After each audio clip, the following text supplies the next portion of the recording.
Shambhavi चन्द्रमौलिरमला Aparna Uma Parvati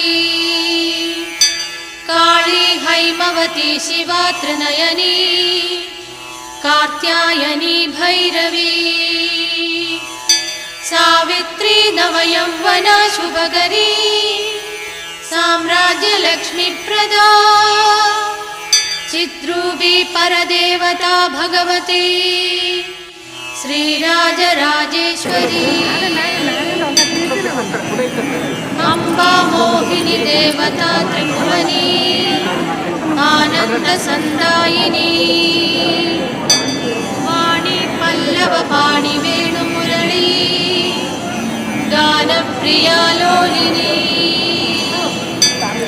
Kalyani मुडुराजबिम्बवदना धूम्राक्षसंहारिणी।